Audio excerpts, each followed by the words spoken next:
नमस्ते, आपके साथ मैं हूं जयप्रकाश शर्मा और आप देख रहे हैं रात 9 बजे का ये खास कार्यक्रम। यूपी की दरगाह पर हम बात करेंगे घुसपैठियों के पनाह। यूपी में सीएम योगी ने अवैध बांग्लादेशी और रोहिंग्याओं के खिलाफ मुहिम छेड़ रखी है। उन्हें खदेड़ने का मिशन चल रहा है, लेकिन इन घुसपैठियों ने अब मस्जिदों और दरगाहों को अपना अड्डा बनाना शुरू किया। ये खुलासा यूपी के बदायूं जिले में हुआ। सवाल ये खड़ा हो रहा है कि कहीं किसी साजिश के तहत इन घुसपैठियों को मस्जिदों और दरगाहों में शरण तो नहीं दी जा रही है। देखिए रिपोर्ट।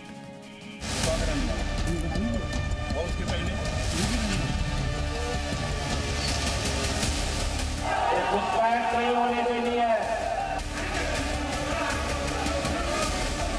धक्का देके बाहर करना है।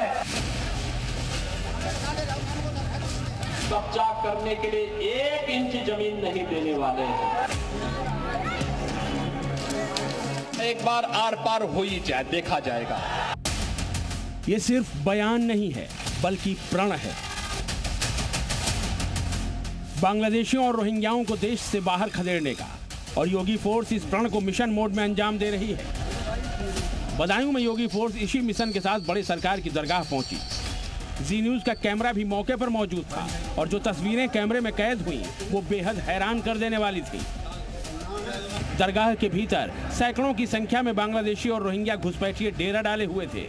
जी न्यूज का कैमरा देखते ही उनके होश उड़ गए। भगदड़ जैसी स्थिति बन गई। सभी अपना सामान समेटने लगे।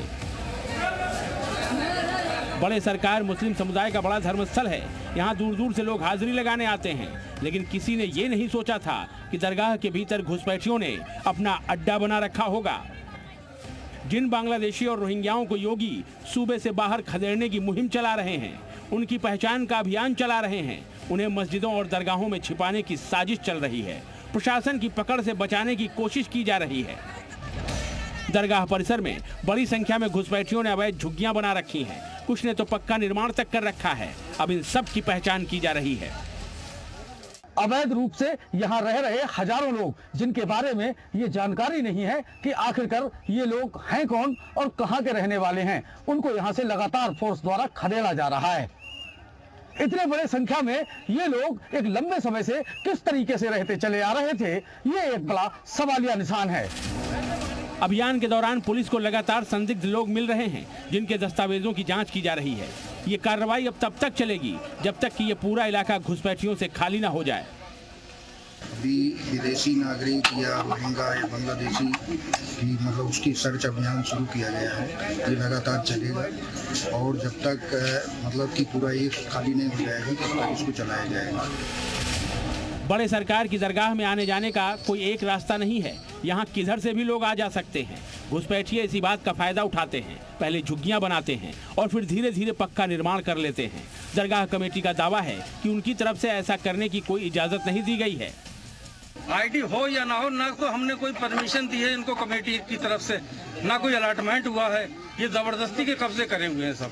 तो क्या ऐसी भी आशंका जाहिर की है ये बड़े आपराधिक घटनाओं में लिप्त हो सकते हैं? जी, बिल्कुल हो सकते नहीं है। 101% हो सकते हैं ये।